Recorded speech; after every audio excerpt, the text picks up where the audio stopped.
I just knew today was going to bring some excitement into my life. I got the strangest sensation right after breakfast. Maybe something fell into your gruel. Well, I know two ways about it, sis. I'm smitten. Well, would it unsmitten you if I told you I'm engaged to Mr. Boynton? Engaged? But he wasn't even over to your place the night I visited Mrs. Davis. Well, he must have been working. If you come over tonight, I'm sure he'll be there.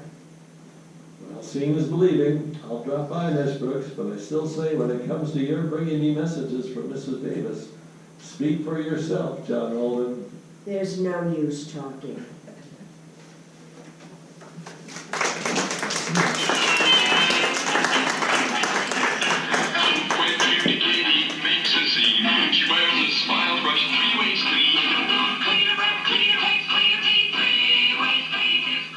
Colgate Dental Cream cleans your breath while it cleans your teeth.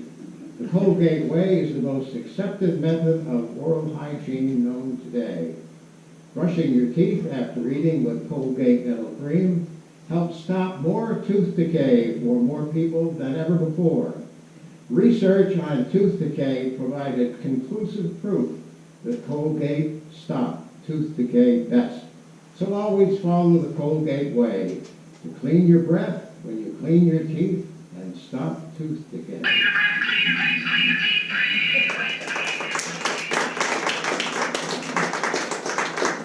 Well, I was quite chagrined to find out that Horace Barlow was more interested in me than he was in Mrs. Davis. This was one triangle I was determined would not be eternal, even overnight.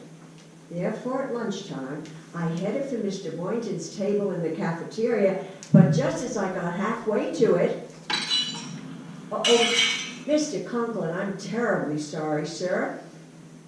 You're slipping, Miss Brooks. You only knocked 2 dishes off my tray today. I guess I wasn't watching where I was going. Obviously, when you do, you get the whole tray. Well, luckily nothing happened to your apple pie. The plate is broken, but I see the apple pie is intact there.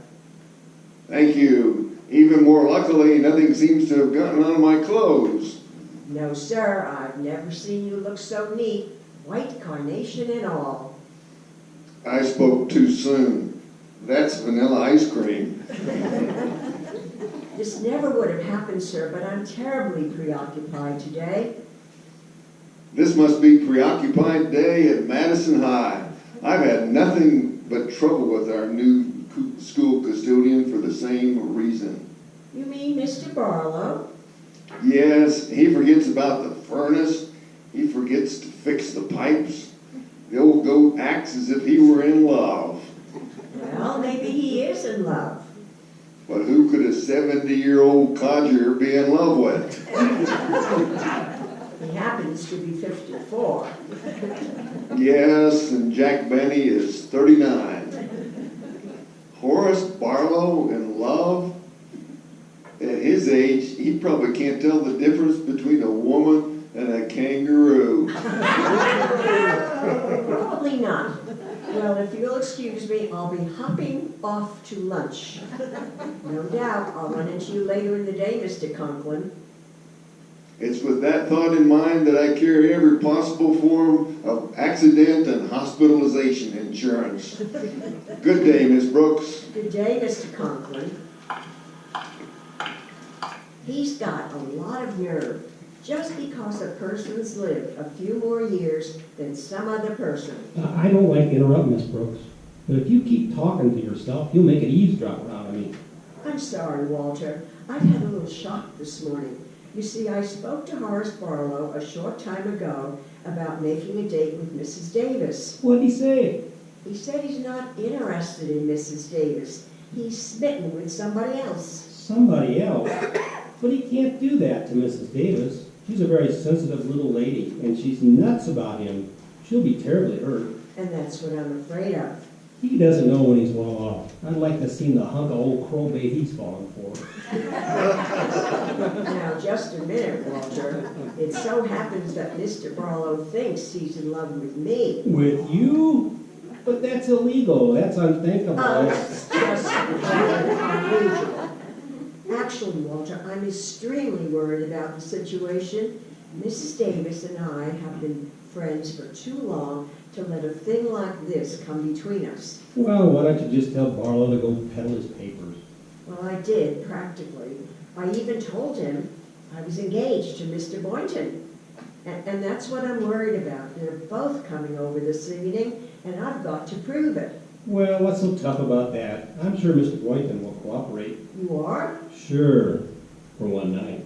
Oh, Now, the next thing you gotta do is get Mrs. Davis out of the house tonight. Because if she caught you and Mr. Boynton acting as if you were engaged, she'd know something was rotten in Denmark. what a sweet way to put it. But Walter, how do I get Mrs. Davis out of the house? Well, easy. There's an old bachelor friend staying at the house for a couple of days, a Mr. Gordon. I'm sure he'd like a date with a nice, clean-cut character like Mrs. Davis. And I'll ask her to go out with him as a favor to my folks. What about Mr. Barlow? She expects him tonight. Yeah, just tell her he couldn't make it. Say his blood pressure hit a new high or something. Now, go call Mr. Boynton, and I'll go home and make sure Mr. Gordon's available to act as Davis bait for the evening. See you later, Miss Brooks. All right, Walter, and thanks.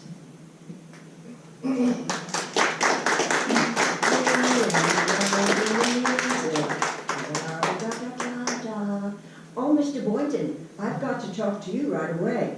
Oh, what's wrong, Miss Brooks? It's about Mrs. Davis.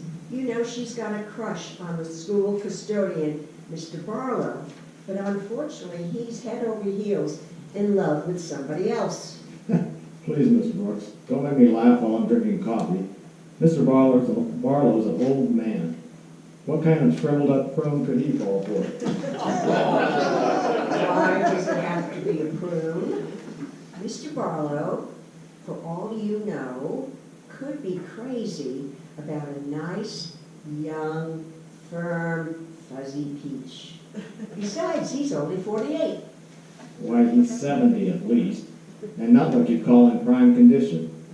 Why, his hyperthyroidism is apparent, and his incipient arteriosclerosis masking cardiac decompensation was evident to me at one glance. It's a good thing you didn't take a second glance, he'd be a goner. The truth is, Mr. Boynton, that Mr. Barlow has been coming over to our place just to be near me.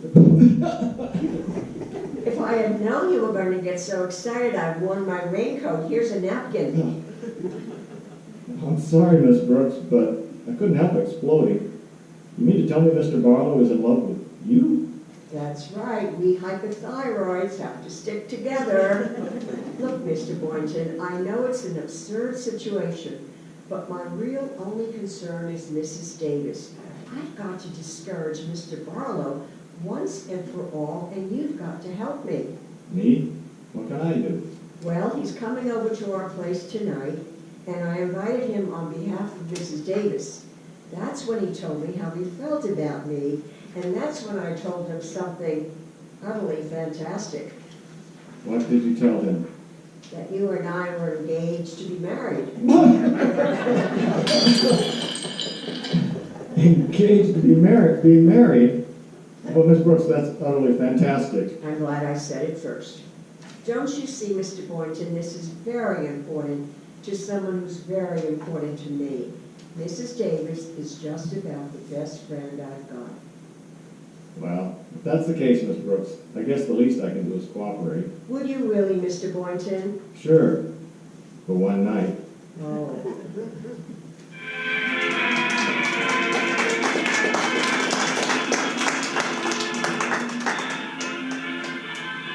Oh, boy, I'm full. That was a very fine dinner, Miss Brooks. I'm glad you liked it, Mr. Boynton. I opened it all by myself. I hope Mr. Gordon took Mrs. Davis to a nice place for dinner. He appears to be a jolly old fellow, doesn't he? Yes, indeed. And I noticed he gave you a pretty thorough once-over when you were introduced. You seem to pack quite a wallop to these elderly Joes. That's me, the Cleopatra of the cardiac cases. But I've got to clear away these dishes. Mr. Barlow will be over any minute. Well, if that's the case, shouldn't we be getting in the mood? The mood? Well, yes. We're supposed to be engaged, aren't we? Oh, that mood, why, Mr. Boynton, I can hardly believe my ears. Why? There's no sense making a chore out of this thing. We might as well have fun doing it. Fun doing it? Why, certainly. Now let's get started. Get started? The quicker the better. Quicker the better? Come on. Come on? I mean, come on. Well, sure. You wash and I'll dry. So much for the hopes of Connie Brooks, girl dreamer.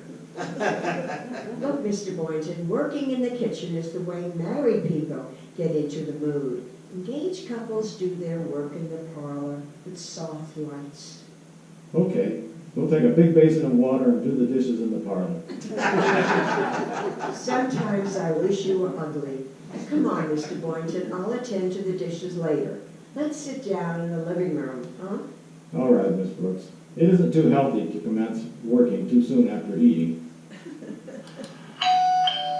That must be Mr. Barlow. Just make yourself comfortable and I'll let him in. Well, here I am, Brooksy, fit as a fiddle and twice as musical. Come in, Mr. Barlow.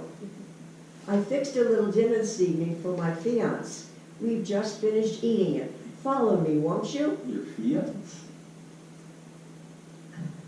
Well? You really mean me? You actually... Well, hello, darling. Did you miss me? Miss you? I hated to leave you alone for so many seconds, but I just had to let Mr. Barlow in. You remember Mr. Barlow, don't you, dear?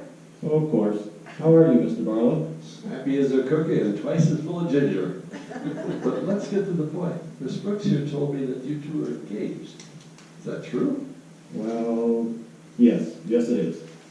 Well, then how come nobody around school's heard anything about it? Well, because we wanted it that way. We've been secretly engaged for over 6 months. Haven't we, darling?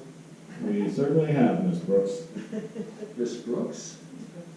Why does he call you Miss Brooks if you're going to be married? He doesn't like any display of affection in front of company. Let's sit down, shall we? Mr. Barlow, draw up a chair, won't you? And sweetheart, you draw up a chair and we'll sit down together. Sit together? Oh, Miss Brooks, I worked out with the basketball team yesterday, and my knees are a little weak. Maybe a foul, but I'll never get a shot like this again. Sit down, dear. Here, are we comfy? Yeah. This seems mighty strange to me. Most engaged folks I've seen act a little more demonstrative than you two. But we're mad for each other, aren't we, darling? Yeah. Mad. You know, dear, you haven't kissed me in 5 minutes. What? I said you haven't kissed me in 5 minutes. And what are we going to do about that? Wait another 5. What's the matter, darling? You want to kiss me, don't you? Maybe it's me, Miss Brooks. No, I'm sure he doesn't want to kiss you. Oh, you mean he doesn't want to kiss me in your presence? I'm sure that wouldn't stop my great, big, handsome lover boy, would it, dearest? Well, certainly not. Give me your cheek. Wow, now how about one to get me down off the ceiling? Maybe I ought to go. Oh, but why, Mr. Barlow? You just got here. I know, but won't I be interrupting anything? Only if you go. I mean, stick around a while longer. I'll see who it is. Don't move, either of you. Sorry to disturb you, Connie, but I forgot my key again. Mrs. Davis, what are you doing home so early? Here, let me help you off with your coat and eyeglasses. Mr. Gordon showed me the most wonderful time, Connie, but he has a business appointment first thing in the morning, so we had to cut our date a little short. Who's that in the living room? That's Mr. Boynton. Oh, I see. Who's the man in the other chair? Well, that's Mr. Boynton, too. He's awfully restless tonight. Oh, now I see. That's Mr. Barlow. But you said he wasn't coming over tonight. Well, he must have changed his mind. Listen, Mrs. Davis, when two people have a beautiful friendship, they've got to do everything in their power to keep it from breaking up, right? Can we talk later about that, dear? I've got to get these shoes off at once. Mr. Gordon just danced my tootsies into a stupor. He's a wonderful man, Connie. That's why I need you to do me a little favor. A favor? Yes, when you go back in the living room, What do you want me to do, Mrs. Davis? brush off that other old creep, will ya? Mr. Barlow? Yes, I haven't got the heart to hurt his feelings. Well, we'll save a lot of explanations, I guess. But I know I'm going to get two birds with one stone. What do you mean, Connie? As soon as the old duck is gone, my little lovebird will take off like a wounded pelican.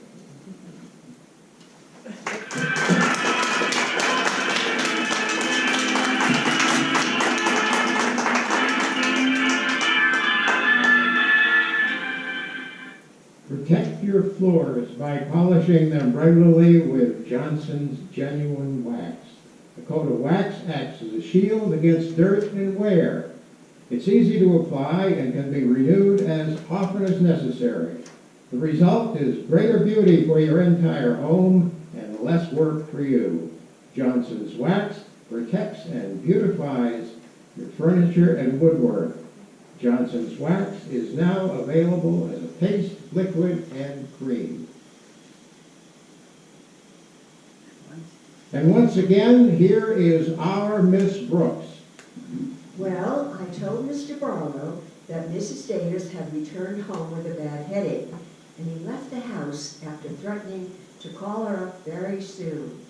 And then, as I was about to barricade the door against Mr. Boynson's next move, he addressed me. Well, I'm sorry Mrs. Davis doesn't feel well, Miss Brooks. Is she lying down in her room? Yes, she is, Mr. Boynton. Well, that leaves just the two of us, doesn't it? Yes, but don't be nervous. It's much too early for you to think about leaving.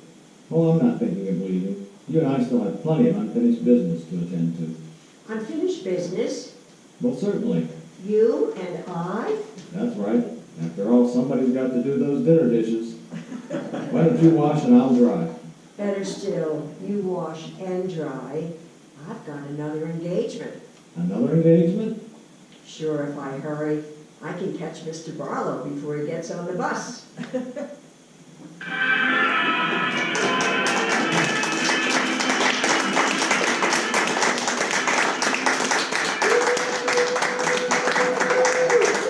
This is Paul Tomlinson reminding you to tune in next week for another hour.